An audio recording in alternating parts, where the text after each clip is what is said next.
Muraho mwese. Hello everyone. Tugiye gufatanya Together, inyigisho hari ukuntu Bishop ajya mpima akanyohereza inyigisho mu Cyongereza. sometimes the pastor sends me, a bishop sends me the theme in English.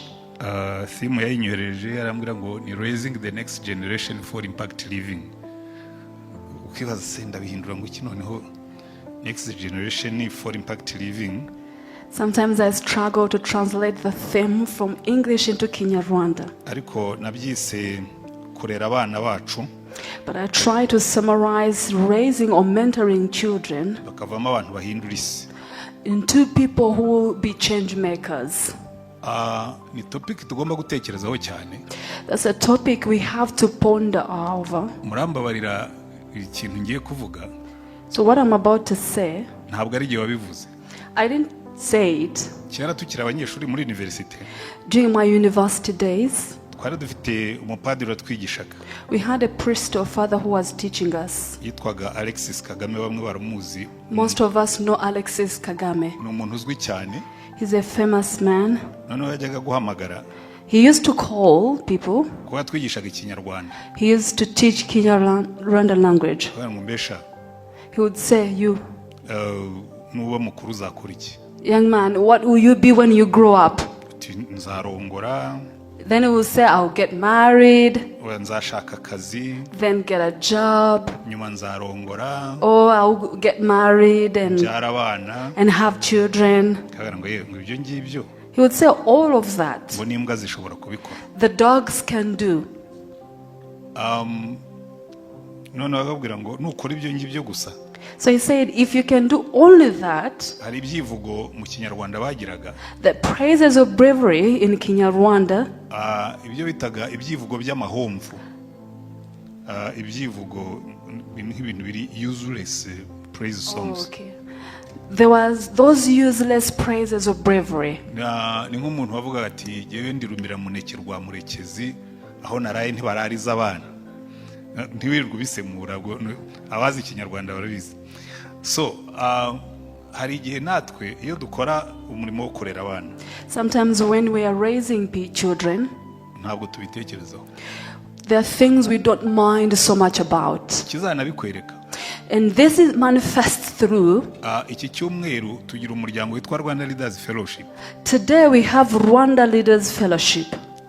Iki cyumweru turimo turasengera umuryango. This week it has been dedicated to praying for families. Tubyuka kare saa 11. We wake up very early in the morning at 5 a.m. Tugasengera igihugu. We pray for the country. Noneho tugasengera ibintu bimwe na bimwe by'igihugu. And we pray a few things in our country. Iki cyumweru twakigeneye umuryango.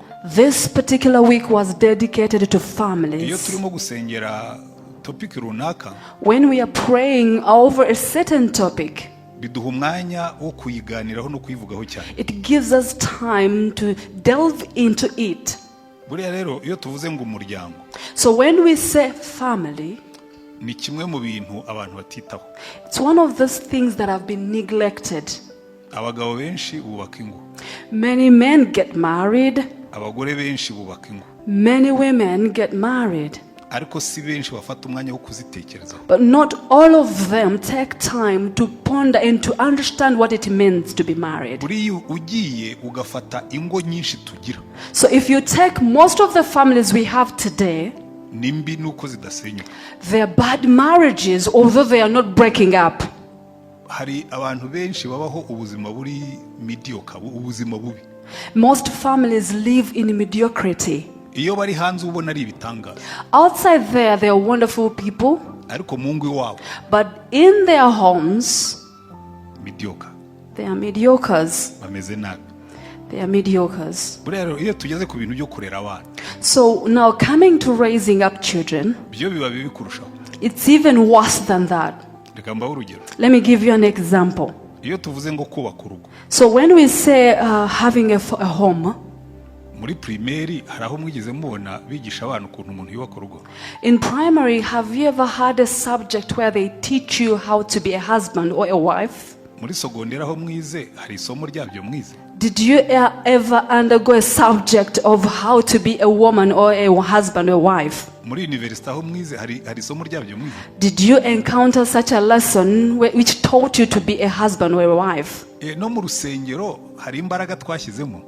Has the church invested so much into raising women and husbands? Papa na mama wawe Your father and mother, bigeze bakwicaza barakubwira ati reka tukwigisha uko umuntu yubaka urugo rwiza? have they mentored you how to be a good wife or husband?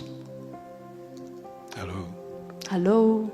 Iyo rero tuvuze ngo raising the next generation, iyo tuvuze kuzamura abana mu myaka iza bazagira umumaro, who will be important or influential or change makers, twagombye kubanza tukikoma ku gatuza.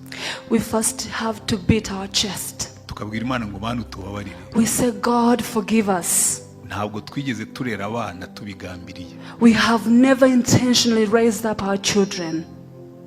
Niba mbeshya muze kubimbwira mu gihe cy'ibibazo. Tell me if I'm lying during the Q&A session. Jewe nta data nagize kugiye data yapfuye mfite imyaka 5. My dad died at the age when I was 5 years old. So ubwo nshobora kwihisha inyuma y'icyo nkavuga ngo wenda papi yaba yarabayeho aba yarabinyigishije. So I can hide behind that excuse and say maybe if my dad was around he would have taught me how to be a good husband. Ariko wowe niba waragize so cyangwa akabakiriho. But if for you are lucky you have your dad is still here with you. Ni kangahe yakwicaje ngo kubwira ati dore uko umuntu aba umugabo?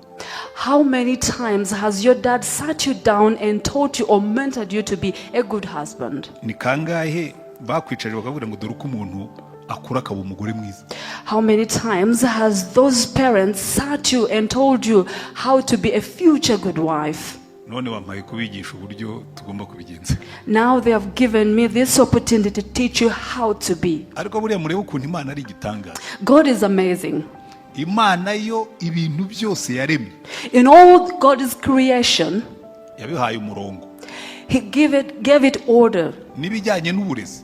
Even in child upbringing, yabihaye umurongo. He gave it a structure and order. Reka dutangire ku muntu wa mbere Imana yahamagaye. Let's begin with the first person God called. Kuko buriya Adamu na Eva bamaze kunanira Imana. When Adam and Eve disobeyed God, Imana yatoranije umuryango wa Isirayeli. God chose the family of Israel. Iravuga ngo ngiye kwerekana ubwoko bugendana n'Imana uko bumera. He said, I'm going to show the world the family that walks God, how it looks like. Noneho ihamagara umuntu witwa Abraham. He called Abraham. Buriya rero nushaka kwitegereza ukuntu Imana irema umuryango. Now if you see how God raises up a family, uzagende ukurikirane neza uko Imana yagendanye na Abraham. Study how God walked with Abraham. Mu gice cya 18 cy'itangiriro, in Genesis chapter 18, Imana itubwira ibintu bigera kuri bitatu tugomba kwitaho iyo turera abana. God points to us 3 things to mind about or to follow when raising up children. Ubwo Imana yajyaga kwa Abraham, when God was going to visit Abraham, igiye i Sodomu na Gomora, when he was passing by Abraham's family going to Sodom and Gomorrah, ariko yari igiye no kumwibutsa ko igiye kumuha urubyaro. But he had gone also to his family to remind him that he would give him a child. Hanyuma Imana iravuga ngo, God said, umurongo wa 17 w'icyo gice cya 18, Genesis chapter 18 verse 17 ngo Uwiteka aribaza ati, and the Lord said, Aburahamu namuhisha icyo ngiye gukora? Shall I hide from Abraham what I'm going to do? Kuko Aburahamu atazabura guhinduka ubwoko bukomeye bw'ubunyamaboko, since Abraham shall surely become a great and mighty nation, kandi amahanga yo mu isi azaherwa umugisha muri we, and all the nations of the earth shall be blessed in him. Umva kurera.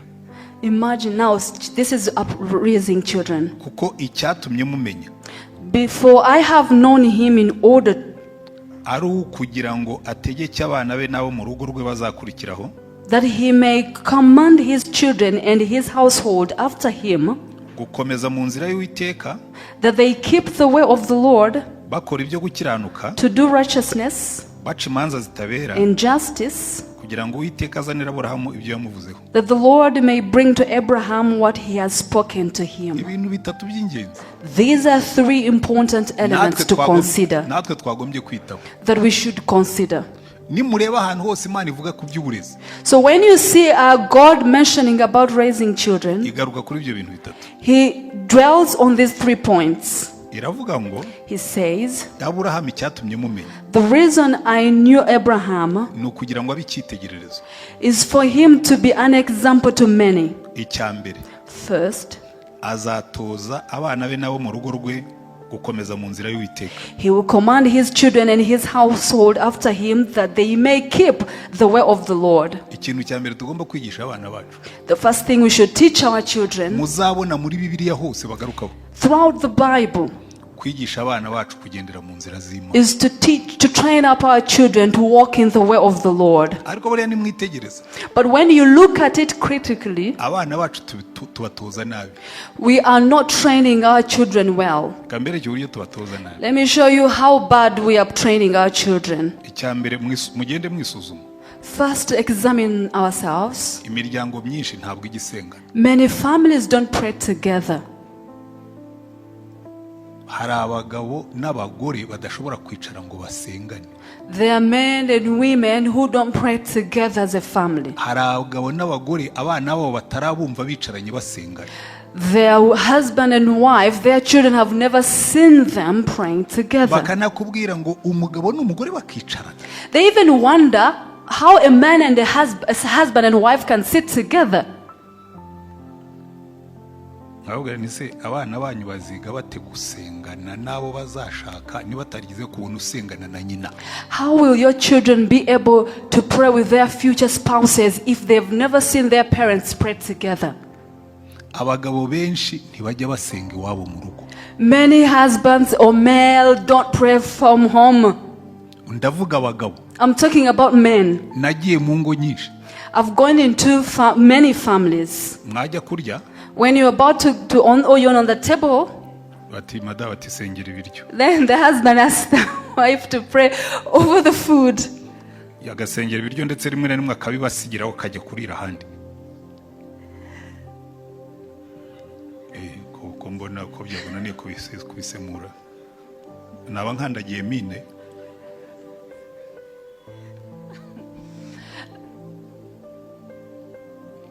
So sometimes the husband asks the wife to pray for the food, and sometimes he would get his food and go off the table.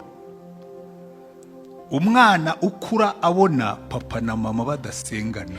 If a child sees such a father and mother don't pray together, ntazigera yiga gusengana n'umugore we cyangwa n'abana be mu rugo. they will never learn to pray with their spouses in their home in the future. Hari ingo zimwe na zimwe There are some families abana bakuriramo where children grew up, ntibarumva papa bumbura umunwa ngo barambikeho ibiganza bavugeho umugisha. they've never heard their father open their mouth to pray over them or prophesy over them. Hello. Ni wumva utajya ubikora umenye ngo uyu ni umunsi wawe wo kwihana. So if you've not been doing it, today is your day to repent. Ntimumbwire ngo imico. Don't tell me about culture. Umuco utagenda uko Imana ivuga uwo ni umuco tugomba kureka. A culture that is contrary to God's way, we should abandon it. Kuko hari naho Petero yanditse aravuga ngo hari ibintu by'imbura mumaro twarazwe n'abasekuruza tugomba kureka. Paul talks about useless things that we have rejected that are not godly. That we have inherited from our, The cultures that we inherited from our parents. kubera yuko buriya ijambo ry'Imana niryo rihindura umuco si uhindura ijambo ry'Imana. The word of the Lord changes and influences a culture. It's not the culture to influence the word of God. Ikintu cya mbere Imana yavuze ngo Aburahamu, First he said, Abraham, kimwe mu byo ngutegereje, one of my expectations igisha abana bawe kugendera mu nzira zanjye. is to teach your children to keep the way of the Lord. Ibintu bine tugomba kwigisha abana bacu bakabihera bakiri bato. 4 pillars we have to emphasize in our children, raising them up. Bagomba kutubona dusenga. They have to see us praying together. Batangira kumenya kuvuga tukaba bigisha gusenga. When they start speaking, we teach them how to pray. Cyo ni icyambere. That's the first element. Icya kabiri, Second, iyo Imana ivuga ngo azigisha abo mu rugo rwe bazakurikira gukomeza mu nzira y'Uwiteka. He says he will teach his children to do righteousness. Tugomba kubigisha ijambo ry'Imana. We need to teach them the word of God. Bumwe mu buryo bwo kwigisha abana bacu ijambo ry'Imana. One way we can teach our children the word of God, nuko batubona twicaye turimo kurisoma. they have to learn from us seeing us reading the word of God. Akatubona twicaye turisoma. They should see us sitting and concentrating reading the word of God. Ndetse yazagera muri primaire. And when they get to primary level, tukajya tumuha akavuga ngo uyu mugoroba niwo uri busome igice. We give them opportunities to share with us the word of God. Giye maze imyaka 35 mbana n'umugore. Over 35 years I've been living with my spouse. Uzabaza umuntu wese waraye iwanjye. Ask anybody who has ever stayed in my house. Hari gahunda twafashe tukiri abafiance. We have a program we adopted while in courtship. Nabwiye umugore wanjye. I told my wife, ubwo tugiye gushakana ukabunyemeye. You're going to be my wife, you've already accepted it. Hari ibintu tugomba kwemeranyaho. There are things, agreeable things. Uko urugo rwacu ruzaza. How we should run or image our family. Kuko ngewe nkiri umuseribateri. While I was still single, unmarried, natinze kurongora. I married late. Kubera impamvu zitandukanye. Because of different reasons. Narongoye mfite imyaka 32. I married at the age of 32. Ariko n'Imana yangerereje. But God delayed me. Kuko ari naho nageze ndayibwira ubuzima nuri mu biki. So at some point I said, God, what are you up to? Kuko na mama mbyara yari yandambiwe. Because even my mother was so tired of me seeing me unmarried. Mfite imyaka 30. At the age of 30, yarampamagaye. My mother called me. Aranyicaza. Sat me down. Arangaburira. She fed me. Abonye maze guhaga. After I was fully satisfied. So she said, if I ask him difficult questions before he eats, he refused to eat. So let him first eat and get satisfied. So after eating and satisfied, she asked me, hey, have you ever seen your cousins and nephew? No, my nieces and nephews. Nieces. The nieces. My sister who follows me, we have a gap of 3 years in between. She finished secondary school. She got married immediately. So I had completed university. I started job for 8 years before get married. The children of my niece were already in primary school. My sister. Oh, your sister. No.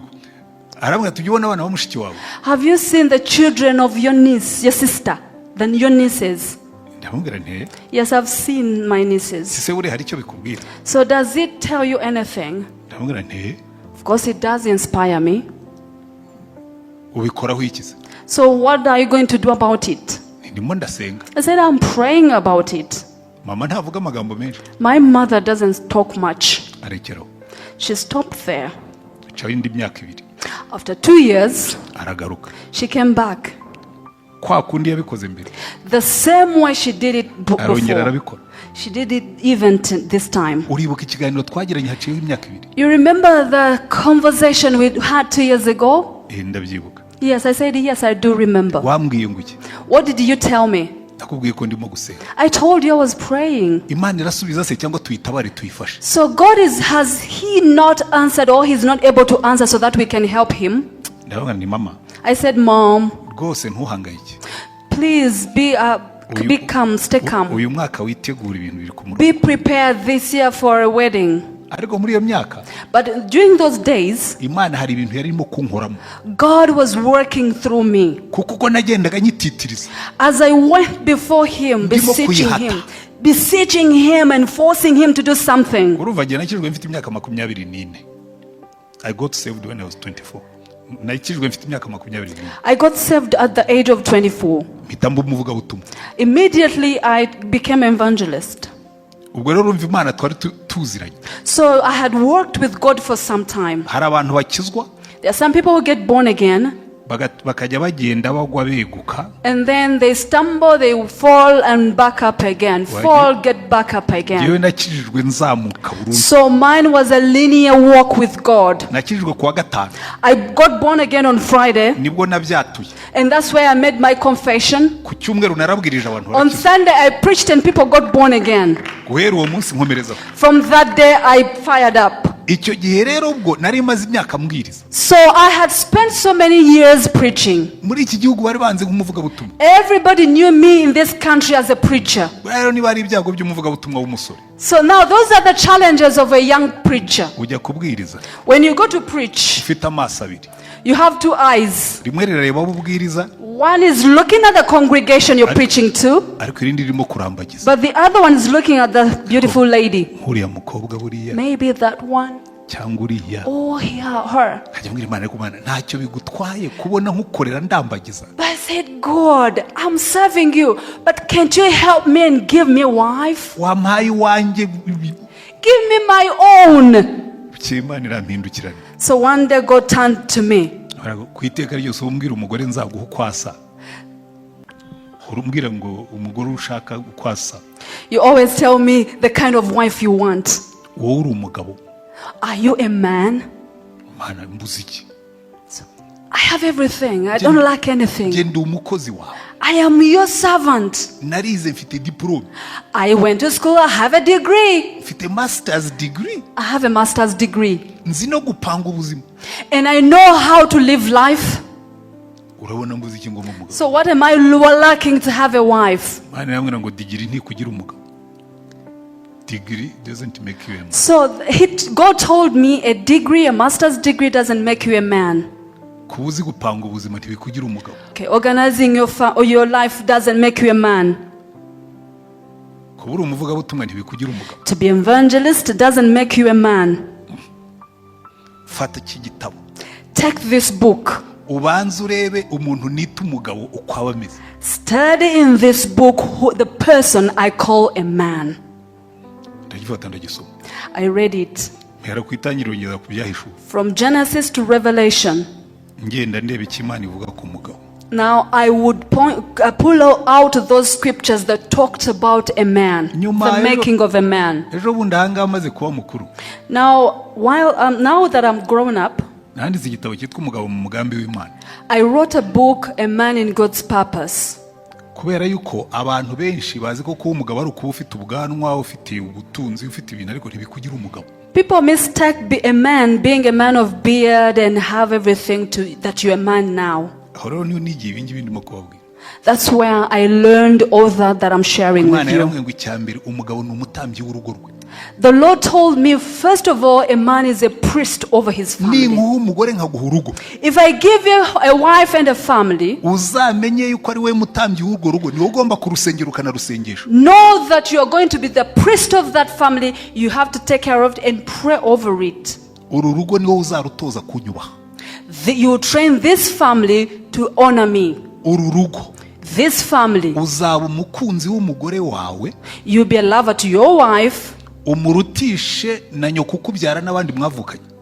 and you love her beyond the love you love your mother and your relatives. kuko nabwiye ngo umugabo azasiga se na nyina bane n'umugore wa karamata. Because the Bible says a man shall leave his family and cling to his wife. uzaba umurengezi w'urugo rwawe, ururinda amahane n'amakimbirane n'impagarara. You'll be a protector of your family, protecting it against all the strife and conflict. uzaba umurezi w'abana bawe ku buryo ibyabo nzabikubaza. I'll hold you accountable for the upbringing of your children. muzitegereze muri Bibiliya na ba Paulo wandika aravugaga ngo bagabo. Paul says in his letters that men, mwite ku buryo murera abana bayo. take care of the upbringing of your children. mu mategeko ya Mose, In the law of Moses, Imana avuga ngo mpora abana gukiranirwa kwa base. the Bible says that I punish children on the iniquities of their I fathers. punish the children for the iniquities of their parents. ngo ariko nkagirira neza abanyuha kugeza ku buvivi. But I honor those who respect me from generations up to 9th generation. maze kubyiga, After I learned all that, Imana ngo kwaravuze ngo yes. God nodded and said yes. Ngira ngo none ushobora kuba umugabo. Now he said, I can now be a man. Hanyuma ndarongora. Then I got married. Ariko fiance wanjye tukira aba fiance. But while we are still in courtship, nabwo rero nubwo tubaye aba fiance, I told her, even though we are courting, hari umurongo Imana yamaze kunyereka. God has set a standard for us. Urugo rwacu rugomba kuba urugo rutegekwa n'Imana. Our home has to be a godly home. Urugo rusenga. A home that prays. Rusengana. The home that prays together. Kandi nkaba umutambyi w'urwo rugo. And I have to be a priest over this home. Abana bacu baravutse basanga twicara tugasenga nagiye na madamu. When we had our children, they found us praying together with my spouse. Uko bakura nawe tangira kujya bifata mu maso bagasenga twicaranye. So they learned to honor God and close their eyes as we prayed. Nuno munsi uje iwanjye. Today if you come to my house, wanjye habaye abana abacu barakuze bararongoye abandi bararongowe. Our children are grown up, all of them are married now. Ngira hano nicara na madamu. So I take time to sit with my wife. Kicara iruhande rwanjye. Besides me. Abana bakicara hariya abandi bakicara hariya. The children we have in our house, they sit there, others sit there. Tukaririmba tugasenga. We sing and praise and pray. Kandi umwe muri twebwe. And one of us, umwe muri bagomba gusenga n'umwe muri twebwe agasenga. One of the children has to pray and one of us, the couple, has to pray. Ko tugomba kubabera icyitegererezo. Because we have to be exemplary to them. Aburahamu azatoza abo mu rugo rwe kubaha Uwiteka. The Abraham will train his family to honor God. Abana nibo batarababona mwicaye mu rugo musengana. If children have never seen you as a couple praying together, bazamenya bate yuko mu rugo bagomba gusenga. How will they learn that they have to pray in a home? Ahandi abantu tujya dukora amakosa. Another mistake we make, gutura amaturo. Giving offerings. Nufata amafaranga, when you get hold of your offering, ugafata inote y'igihumbi, 1,000 francs, ukabwira umwana ngo genda ujye hariya kuri butike umvunjishiriza aya mafaranga, and you ask your child to go get loose money, lose money or change money, ngo unzanire amafaranga yo gutura, and bring me money to give. ubu urimo kwigisha umwana wawe ko Imana iturwa udufaranga dukeya idashobora guturwa inoti. So you're teaching your child that we can only give God pennies, not good money. Mu bintu nari naratoje abana banjye. So one of the things I trained my children in, bakura ijana ryari rikiri inoti, 100 it was still a bank note. Nta mwana w'iwanjye wigeze atura ibikoroto mu rusengero. No child of mine ever offered to God coins. Minimum yabaga ari ijana.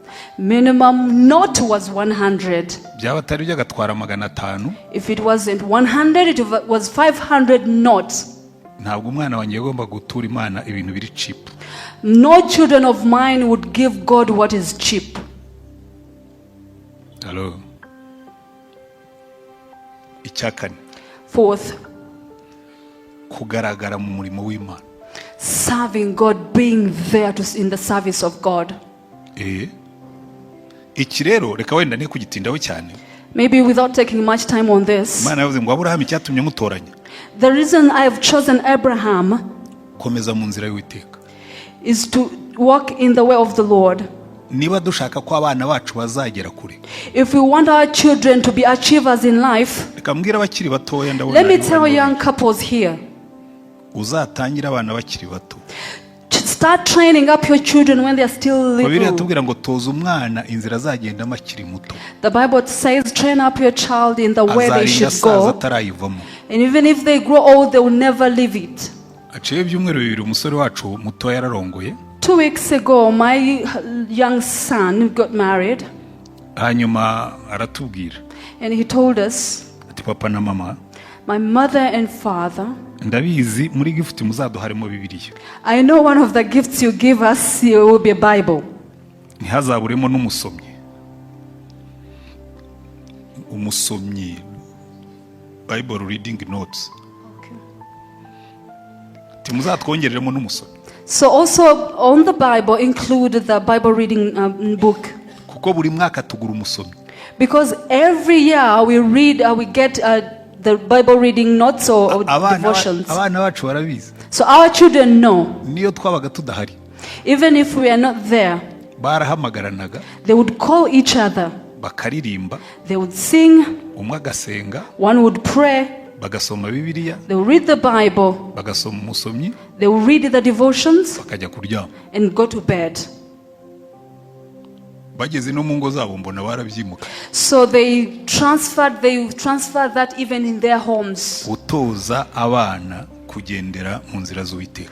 Training up children in the way they should go, in the way of the Lord. Icya kabiri bazabatoza. Second, they will train them bakora ibyo gukiranuka. to do righteousness. Ibi rero nibyo mu Cyongereza bita personal integrity.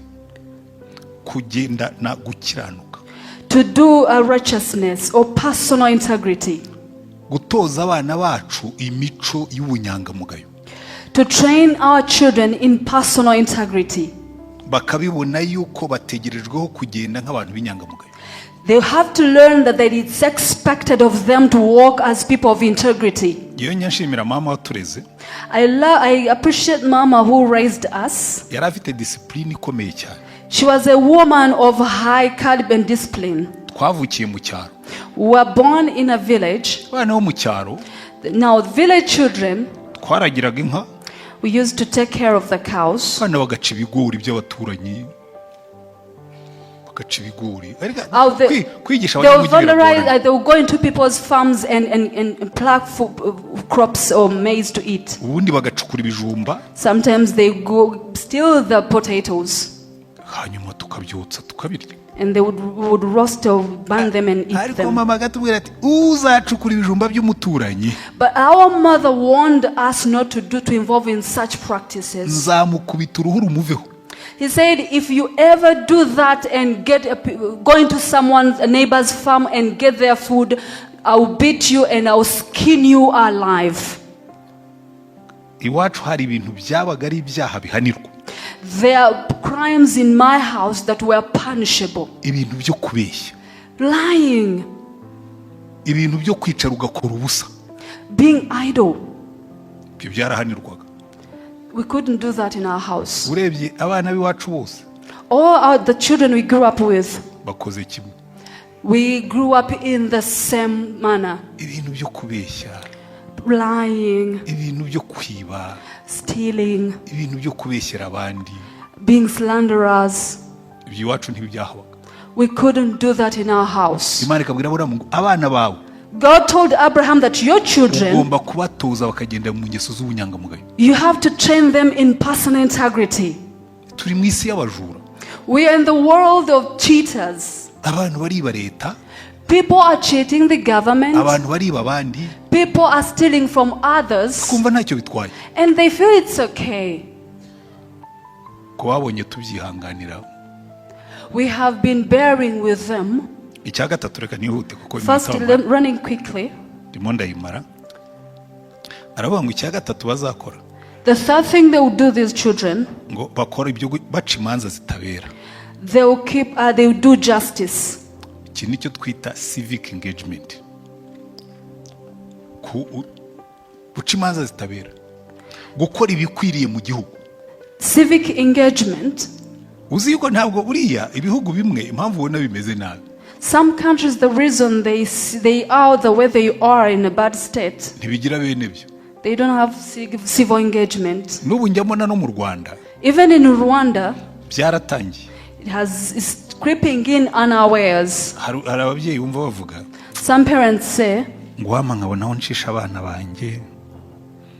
I wish I can find a way through.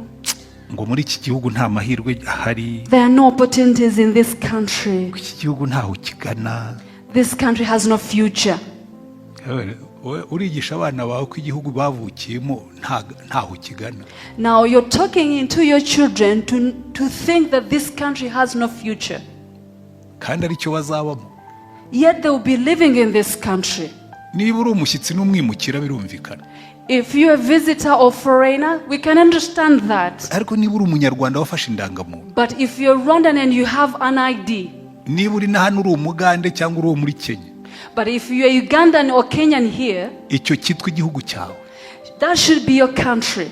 ugomba gutoza abana bawe kugikorera. You should train your children to serve and to work for this country. Buriya muzare w'abantu bitwa Abayisirayeli. Look at the Israelites. Bakunda Isirayeli. They love Israel.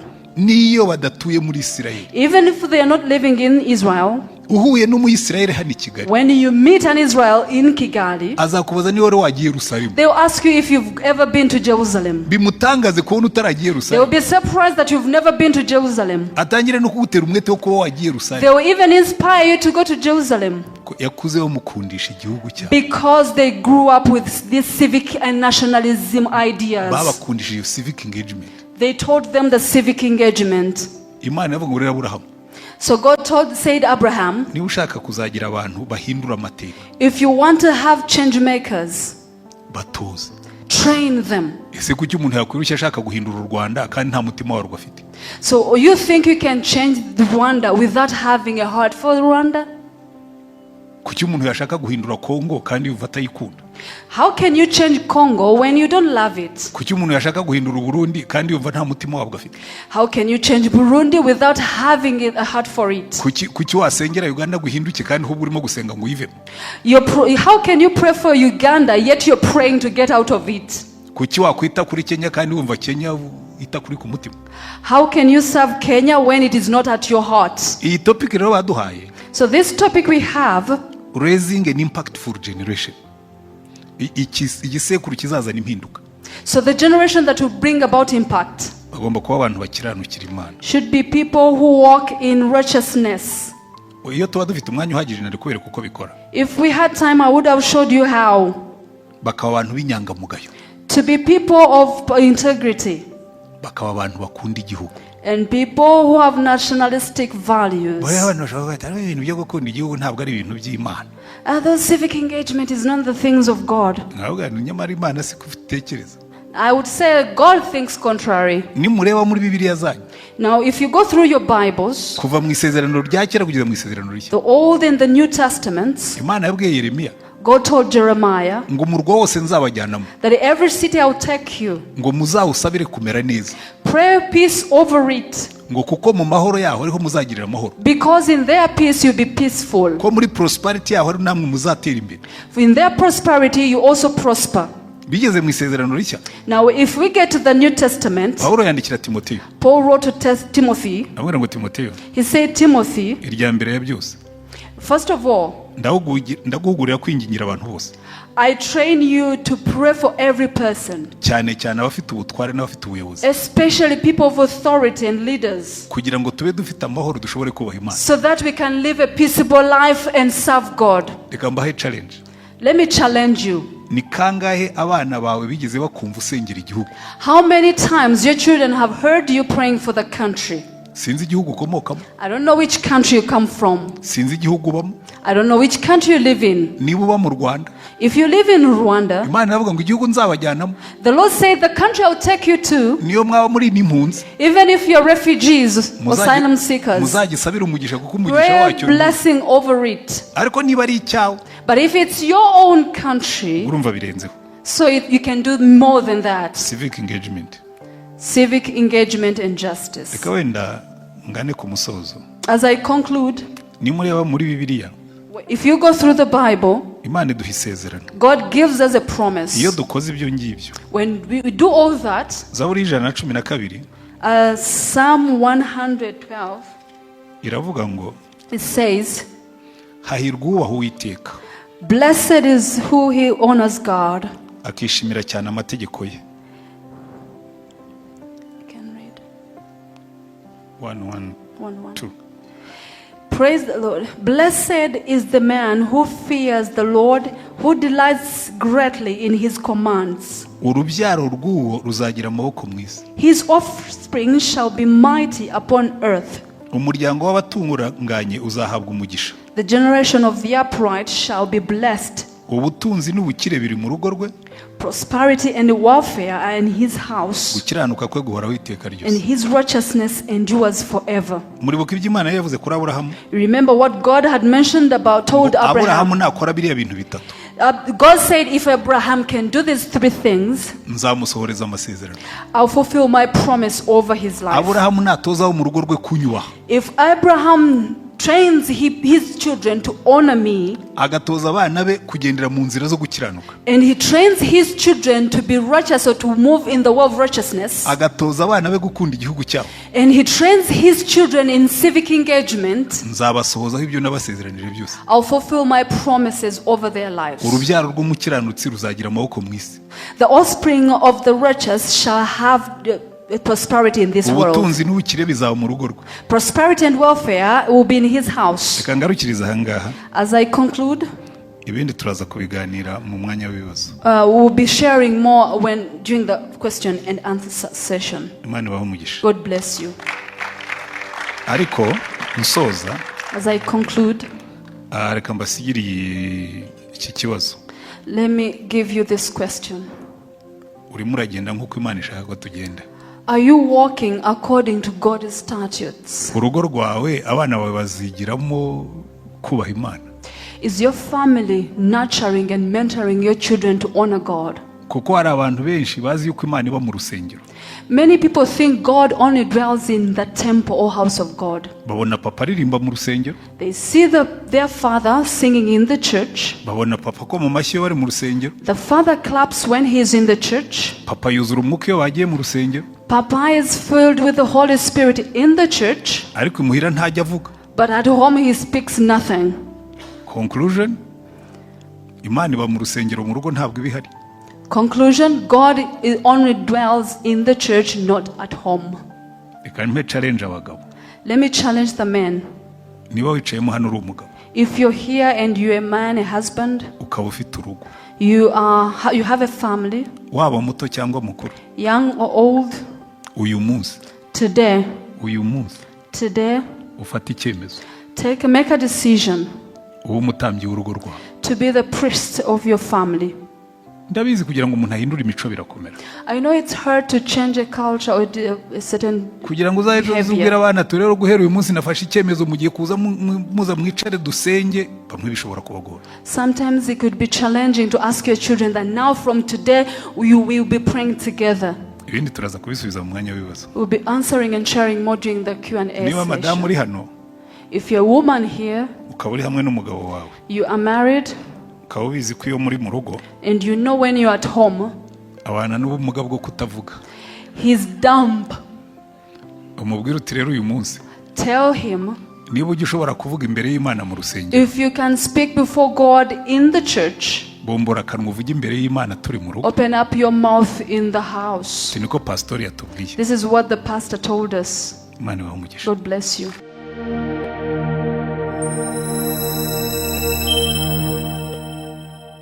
Balance life. Enjoy everyday life.